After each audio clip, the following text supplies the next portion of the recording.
इस वीडियो में हम इंटरनेट पर मौजूद लिंक्स के बारे में सीखेंगे कि ये लिंक्स दरअसल किस तरह से लिखी या फिर पढ़ी जाती हैं और उनके बेसिक आइडियाज़ को हम इस वीडियो में क्लियर करेंगे। मेरी ये वीडियो HTML और CSS की प्लेलिस्ट का हिस्सा है, तो आप इसे भी लाजमी चेक कर लीजिएगा। और अगर आपने मेरे ये यूट्यूब चैनल को सब्सक्राइब नहीं किया हुआ तो आप इसे सब्सक्राइब कर दें और उसके साथ ही इस बेल आइकॉन पर भी लाजमी क्लिक कीजिएगा ताकि मेरी हर अपलोड पर आपको नोटिफिकेशन भी रिसीव होता रहे। इसके अलावा आप मुझसे फेसबुक पर भी कनेक्टेड रह सकते हैं। मेरे फेसबुक पेज की लिंक इस वीडियो की डिस्क्रिप्शन में आपके पास अवेलेबल होगी। तो सबसे पहले कोई भी लिंक दरअसल होती क्या है?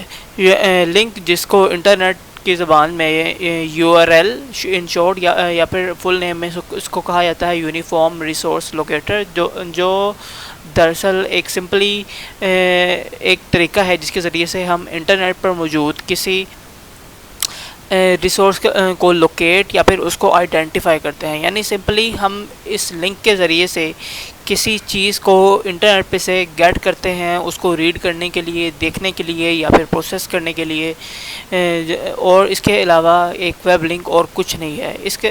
लेकिन इस लिंक में कई बातें आ जाती हैं, इसको कई तरह से एक्सेस किया जाता है, इसमें कई सिक्योरिटी के इश्यूज़ आ जाते हैं, इसीलिए इसको पढ़ने का एक ख़ास तरीका होता है। हमारे पास यहाँ पर एक जो एग्ज़ाम्पल मौजूद है, इसमें मैंने एक कंप्लीट तरीन जो वेब एड्रेस है किसी भी जो सिनेरियो में जो किसी वेब पेज का हो सकता है उसको यहाँ पर शो करवाया है। इसके कई हिस्से हैं। सबसे पहला हिस्सा जो है वो ये है कि इस वेब एड्रेस को पढ़ा जाता है लेफ़्ट से राइट की तरफ। तो उसके बाद फिर नेक्स्ट जो है बात वो ये है कि इस वेब एड्रेस की सबसे पहली चीज़ होती है इसकी एक स्कीम। यानी कि जब भी हम किसी भी वेब पेज या फिर वेब साइट को एक्सेस करते हैं तो या तो हम उसको किसी सिक्योर मेथड के थ्रू एक्सेस करते हैं या फिर इनसिक्योर मेथड के थ्रू जो है एक्सेस करते हैं। जिस चीज़ को कहा जाता है स्कीम इसकी, यानी कि इसके थ्रू हम इसको गेट कर रहे हैं। इसके दो हिस्से होते हैं, यानी कि जिस तरह मैंने बताया है HTTP यानी कि जो होता है इनसिक्योर मेथड, और HTTPS जो कि होता है सिक्योर मेथड, यानी या फिर जिसको SSL का मेथड भी जो है उसको कहा जाता है। इसका हिस्सा होता है HTTP या फिर HTTPS, फिर कॉलन और उसके बाद 2 फॉरवर्ड स्लैशेस, जिसके बाद हमारी पूरी जो वेबसाइट है वो स्टार्ट होती है। इसके बाद हमारा नेक्स्ट हिस्सा आ जाता है हमारे वेब होस्ट का, वेब डोमेन का या फिर वेबसाइट के नेम का भी इसको कहा जाता है। इसका प्रॉपर नाम है होस्ट, यानी कि वेब होस्ट भी इसको कहा जाता है। और ये इतना हिस्सा होता है, यानी कि .com, .net, .org या फिर इसके अलावा भी कई जो है तरह के एक्सटेंशन आ जाते हैं।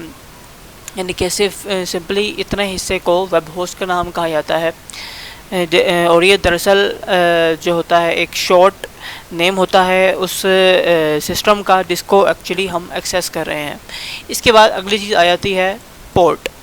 पोर्ट यूज़ होती है दरअसल इंतहाई सिक्योर जो है लोकेशंस पर या फिर इंतहाई सिक्योर सिनेरियोज़ में। जिस तरह मिसाल के तौर पर अगर आपने कोई जो है सर्वर लिया हो इंटरनेट पर से, तो उसको एक्सेस करने के लिए डोमेन के साथ जो है पोर्ट भी मेंशन होती है, उसके बगैर वो जो है सर्वर ओपन नहीं होता। यानी कि इंतहाई सिक्योर जो है कंडीशंस में इसको इस्तेमाल किया जाता है, यानी कि किस रास्ते की थ्रू एक्चुअली हम इस वेबसाइट को एक्सेस करना चाह रहे हैं। ज़्यादातर ये 80 होती है, लेकिन जो है कंडीशंस पर बेस करके ये चेंज भी हो सकती है, और इसके लिए आप अपने जो है सर्विस प्रोवाइडर उनसे कांटेक्ट कर सकते हैं।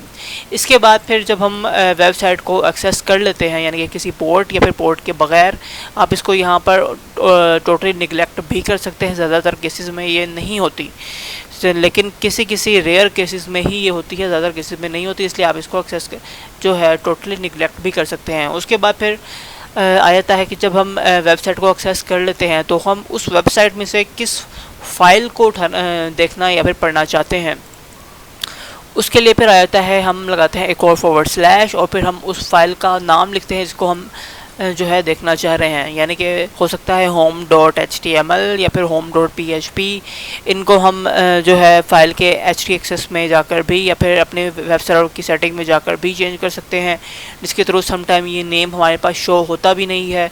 लेकिन ज़्यादा डिफ़ॉल्ट केसेस में ये index.html, PHP या फिर home डॉट PHP के नाम से या फिर home डॉट HTML के नाम से भी ये पेज जो है बाय डिफ़ॉल्ट सेट होते हैं, यानी कि उस केसेस में यहाँ पर शो नहीं होते। लेकिन ज़्यादातर केसेस में जब आपको किसी ख़ास फाइल को एक्सेस करना पड़ता है तो ये आपको उस फाइल का नेम यहाँ पर देना पड़ता है, उसकी पूरी फाइल एक्सटेंशन के साथ।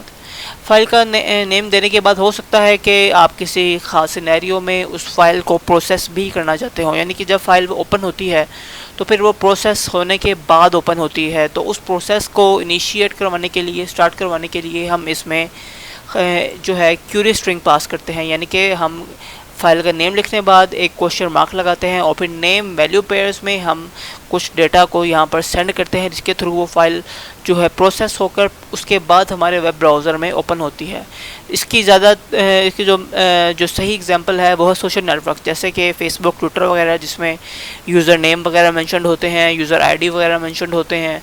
तो यानी कि एक्चुअली फ़ाइल एक ही होती है, मगर हज़ारों करोड़ों यूज़र जो हैं उसी फाइल को सिर्फ इस डेटा को पास करके अपना यूनिक डेटा देखने के लिए यूज़ कर रहे होते हैं।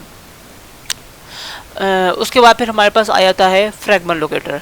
फ्रैगमेंट लोकेटर जिसको हम आने वाले लेक्चर्स में पढ़ेंगे, दरअसल होता यह है कि हम अपने वेब पेज को सेक्शंस में डिवाइड कर देते हैं और फिर हम उस सेक्शन में आईडी लिखकर उस सेक्शन को नेम कर देते हैं कि एक्चुअली ये आर्टिकल का जो है हेड है, आर्टिकल की बॉडी है, आर्टिकल का फुटर है या फिर आर्टिकल की इमेज है। तो सिंपली हम वो नेम यहाँ पर मेंशन करके क्विकली जो है फ़ौरन ही उस सेक्शन की तरफ जंप कर सकते हैं और बाकी का पेज भी हमारे पास ओपन होता है तो हम स्क्रॉल भी कर सकते हैं। तो यानी कि इस तरह से हम एक सेक्शन से दूसरे सेक्शन में जो है मूव कर सकते हैं फ़ौरन ही, इसीलिए इसको फ्रैगमेंट्स कहा जाता है, यानी कि हमने एक्चुअली पेज को फ्रैगमेंट्स में डिवाइड कर दिया है। और इसीलिए आखिरी हिस्से को जो कि वेब लिंक का होता है इसे कहा जाता है फ्रैगमेंट आइडेंटिफायर, जिसके थ्रू हम एक्चुअली पेज को किसी ख़ास सेक्शन को व्यू कर सकते हैं।